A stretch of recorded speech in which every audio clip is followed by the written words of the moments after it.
just. We're going. Hey, welcome. You are in the meantime with me and Dave once again. Sounds more exciting than Is what that it is. right? Yeah. Yeah, we can lose that pretty See if you quick. got it all there. Yeah. We're back. It's been 4 years since doing one of these. So, and there's a reason for that. What are we talking about again? Put that up there. There's a reason we're back in the meantime 4 years later here. This is episode 21, the Corona Monologues, as we'll call them. I think anybody who knows has been around. Guess what? Yeah, we're all on lockdown. Thanks to a virus that everybody apparently is an expert on, and yet no one knows exactly much about it. There's a lot of paragraphs being written, a lot of information out there, and everybody, except for essential services, are told to stay home and not, which means that me as a professional aspiring stand-up comedian, all my gigs are not essential. So I have not been performing on an actual stage for an actual audience for, I don't even remember. I don't know. Everything's been kind of a blur. But basically, the last time was, shit, let me look at it. I'm sorry to waste your time here, folks who are on the YouTubes and all that. The last show I did, we're at the 24th now, so it's been March 15th. Sunday, March 15th. That was the last show I did. Even after there were, shows were being canceled, I decided I'm only going to stay local, not going on public transportations and whatnot or whatever. Try to minimize my exposure to this COVID-19 coronavirus. That's what has been going on. It's the hip trend that everybody's been dealing with, and yeah, it's been quite an interesting experience watching everybody go batshit, mainly on social media. If you were to look outside and go out in the Bay Area, I'm in the Newark, the San Francisco Bay Area. I'm in the East Bay, Newark, California, and it basically, it looks like what it looked like in 1980 something. There's not a lot of traffic, a lot of people indoors, people going for walks and stuff, but a lot of stores are closed, or non-essential stores. You can look at the news and you can find. I'm not your news source. I'm not telling you anything you don't already know. If you're watching this, you may know me as a comedian. I used to do a podcast called In the Meantime with MeanDave years ago, and that podcast then evolved into basically these YouTube versions that were done just like this style, talking to my laptop camera because I lost the ability to do the podcasts at a podcast station, and so I did about 13 of those or whatever. Those are on YouTube, and then took a long hiatus. And then a friend of mine wanted to produce some to see if we could improve them at all, because as they were described by another comedian, these are in video suicide letter format. That's what I guess this kind of style is. And so a friend of mine approached me who had means to kind of like edit and try to make this into something else. So then we did a mock late night talk show version, and that's episodes 14 through 20, and you can see those also up on YouTube here. But this one is the first one back. The last one we did was in 2016, the God Stomper episode, as I like to call it, and now here we're back, and lots changed in the last 4 years. I'm still clean and sober. That's something. Anybody who knows me, hang on, I gotta put my little buddy over here. Make sure he's visible. All right, because this is important. Yeah, still clean and sober. Last time I was recording these, I was still struggling to get out of my parents' house. I've been out of my parents' house now since 2016 in May. Been living here in Newark running a nice room. I got roommates. That's why I keep my voice. You notice I'm not trying to yell and all that because I've been doing online shows on Zoom, and when I have other voices talking, it's a little easier to talk a little louder. But when it's like this is a little awkward to be. I've already told my landlord and the other roommates that yeah, I'll be recording some of these kinds of things, but it's still a little awkward because I'm just talking to myself, talking to my little laptop here. Um, and yeah, a lot's changed, not just in the last few weeks, but a lot's changed in the last 4 years. But if you're watching any of these, chances are you know me, and chances are you follow like my Facebook page or you follow my Instagram, you follow, well, Twitter, nobody follows me. I mean, they follow me, but nobody really pays attention to my Twitter shit. But really, you kind of probably already know what's going on with me personally. But these days, being a comedian who's not performing on stages live for people, we have adapted. A lot of comedians have adapted. I got introduced to doing Zoom, the website and application Zoom, doing comedy shows via that style for audiences. And you might notice I have this Venmo sign up here. That's for people who are willing to donate. If you enjoy any of this content whatsoever, you're free to donate to my Venmo. Only if you're still working and you're not struggling of any kind or whatever like that. Beyond that, this is totally just the same as it used to be for you, that kind of content. But yeah, other than that. Beyond that, really, like I've told people, aside from not doing comedy shows, not going, well, I still go to a meeting here and there. I gotta, risk it being of service, even though right now our recovery world is like completely at odds with each other. It's like the Hatfields and McCoys over whether or not meetings should only be online and on the phone, or whether in-person meetings are still essential services. So there's a big debate going on over that. I love watching these fucking tweakers go nuts over that shit too. So it's fun to watch on social media because everybody's a control freak wanting to control everything. Our president's handling of it is very interesting to watch. Seems like we have a different story every day. Because I know he's more panicked about, the economy, and who isn't, but beyond that, I was more concerned about whether or not, well, what was I going to do for paying for rent? Well, it turns out, when I live a life with not driving and just saving my money and living hand to mouth and all that kind of stuff, I saved a little money and looked like I was going to be able to take care of myself, even in worst case scenario. But thanks to these comedy shows and the generosity of audience members out there and fans, I dare say they're fans of mine and comedy in general, people have been generous, and thus far I've been able to make my rent for next month, for April, and I'm already getting a head start on May's rent. So really, it's my job is comedy's now become work from home.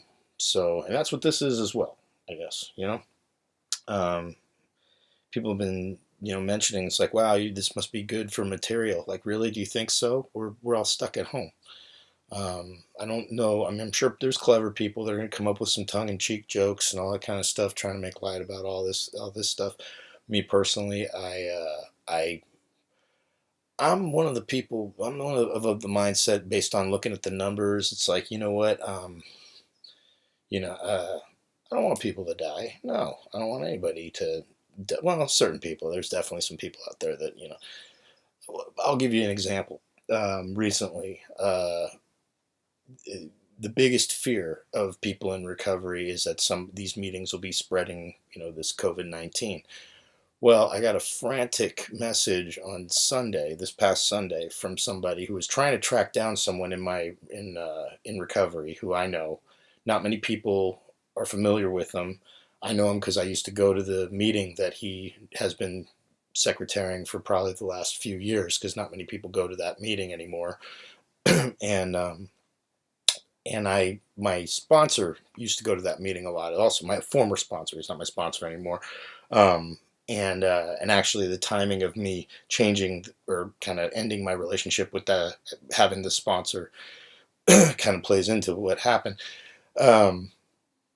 Yeah, I don't know where to start really, because let me give me a minute here. Let me try and think where I should.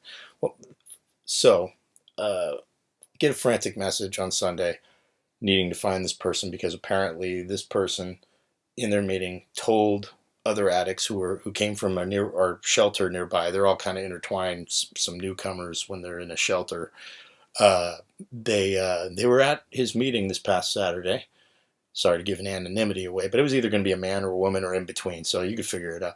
But I'm not really like narrowing down the possibilities of who it is. But so they went to his meeting, and he told everybody he had COVID-19, and he was coughing, he was sick there running the meeting, and could not. When I read this, and I know the guy, and I know him just from, let's just say, something that comedy and recovery has in common. You do it long enough, and if you develop any level of like consistency at it, if you start seeing your work pay off, and it's not to say like you think you're so good at something or whatever, but you can see where other people might be lacking and not putting in a full effort, or just their blind spots. I got my own.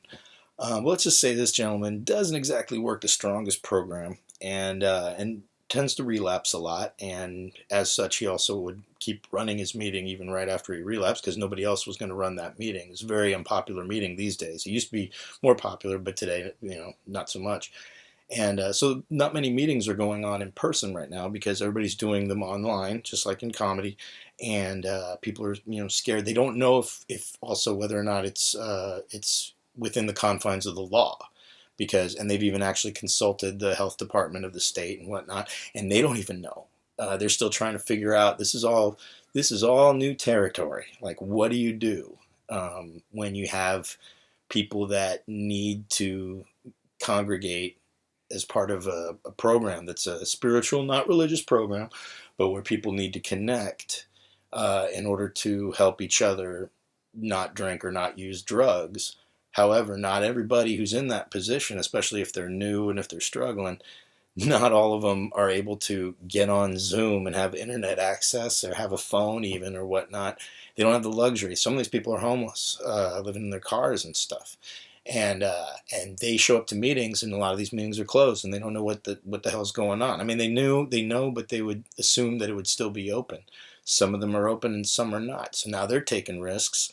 Running around trying to find meetings. Well, this meeting was open this past Saturday and the Saturday before that, and this dude on the March 13th found out was diagnosed and with positive with COVID-19, and this asshole was still conducting his meetings while coughing. Not to mention the fact I know somebody who works with the guy who's not in the program, and when I was trying to get this guy's number, I sent him to my ex-sponsor, and he had his number, it turned out. But when I was trying to find out the information, in the meanwhile, I talked to my good buddy who works with him, and he says, call me. He goes, yes, he does. He has it. Call me. And I called him, and he told me apparently he was going into work coughing at his job, even though after his job was told there was a company mandate saying if you're sick by any means, it doesn't have to be COVID. It could be just the flu. You get 2 weeks paid, not out of your vacations, just flat out your free money. Stay home 2 weeks, get better. And he still wouldn't do it. He's one of these stubborn dudes. We see him in recovery from time to time, just stubborn, headstrong, kind of jackass. And he was showing up to work coughing. They're all pissed off at him, and he's trying to play it off, saying, oh, what's a big deal or something. And so they had to shut down their workspace. They had to deal round all that shit up, and he still doesn't take it as a sign. The country has been shutting down. The economy has been tanking. We have been in quarantine to the best of our ability for the last almost like week and a half at the very least officially, and this asshole still thought it was a good idea, knowing that he was tested positive for it, to go and secretary his meeting 2 Saturdays ago and this past Saturday. And this past Saturday, he then shares with the group that he has it, and now these people are scared shitless, and then go back to their shelter and tell the shelter what happened, and now they're fucking freaking out and paranoid, and shut and have their shelter on quarantine, and then we have to track down this guy who not many people know because he only goes to one meeting, and that's the meeting that he secretaries. And if you're in recovery, a lot of times we go to more than one meeting, we stay connected and whatnot. He's not a very connected guy. A few people know him. I know him. He's not the worst guy, but as you can see, not thinking of others. And that's as another a wiser person in the rooms pointed out, the disease kind of manifests itself in his denial of this whole circumstance. And because when you talk to him, he still was kind of like, I don't see what the big deal is. I'm like, you don't see what the fucking big deal is? Take a good look around you, man. Look at the news. Look at what's going on. You're part of the fucking problem. And now probably a shit ton more people are infected and don't know it. And who knows? And that's the other thing. I don't want to get overreacting about it. But it's what's going on right now. So anyway, some people are going to have to die. And it's just like any other day, not to make light of it. I'm not making light of it or whatever, but we do our best. But I can't control everything, and if I do my recovery and I have a higher power, whatever, that loves me, and I do believe I have higher power that loves me, because a couple months ago I changed up all of my recovery foundation that I've had for the last 6 years. Over some very, I had to think about it. I had to put some thought into it based on some responses to some requests for help. And I didn't get help. I got one person ignoring me or who just didn't respond to me. And my sponsor basically saying, don't drag me into this. And that was when I asked for help. It's one thing to say, it's one thing if you tell somebody no and you have a good reason. Especially working in program, because sometimes we have issues of ego, we have issues of all this whatever, just we're nuts. You have a well thought out reason that you could explain within spiritual principles. This wasn't the case. This was somebody that not only that, but the circumstance was kind of started by him, and I was left to sort of clean up the mess that was going on right in front of some people. That then all I asked was that later on when I thought about it, hey, if you're witnessing this again, could you please kind of chime in, help me out a little bit? And they said no. Or basically the person who I've been looking up to for the last 6 years said no. And the reasons really were basically were just, I'm not to be bothered with this. And it was really a hard kind of... it really just felt like, hey, people who I thought had my back, per se. We're fairly independent too, in the people that I'm closest with in recovery. But and this is somebody who's helped me quite a bit. Not like gone so far out of their way, but if it's like on their way or whatever, they've helped me. They've been generous, they've been kind and whatnot.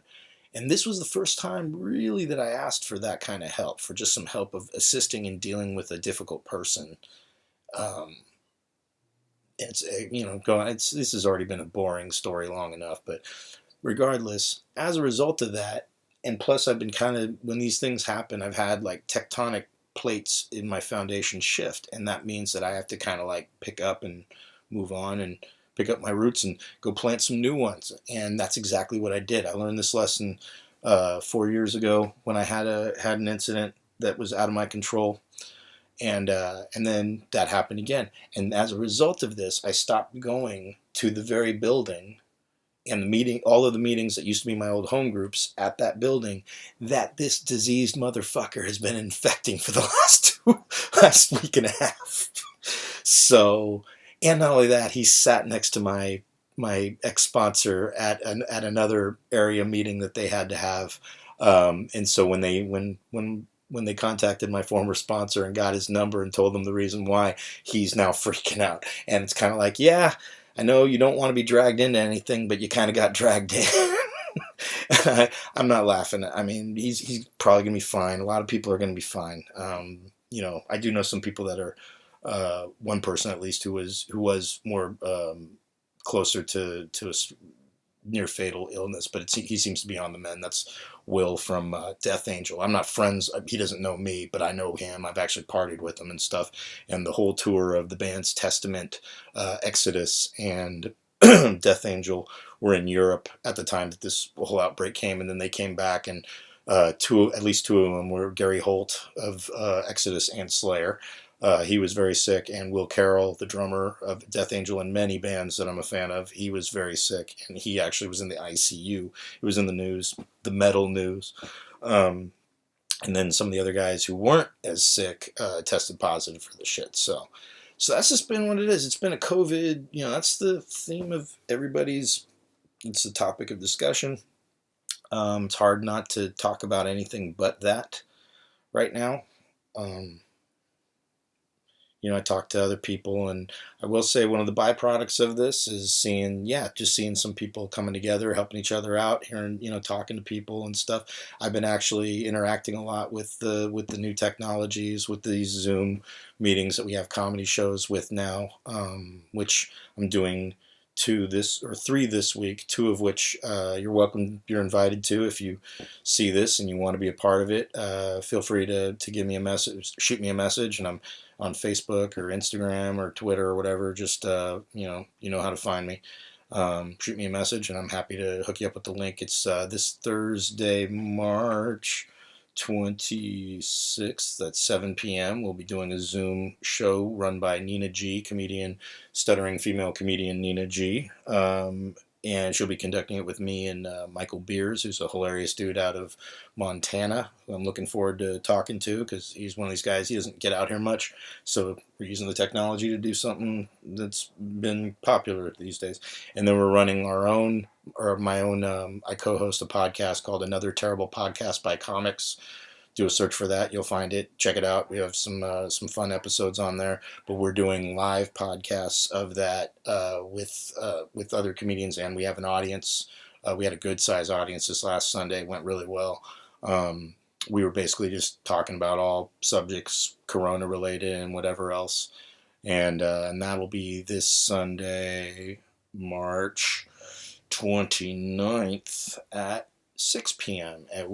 That's with me and Erie Diamond. We're the co-hosts of the podcast, and joining us will be also Nina G and comedian Teddy Hull. So looking forward to talking about this guy that I've been bringing up, because that's some scary shit.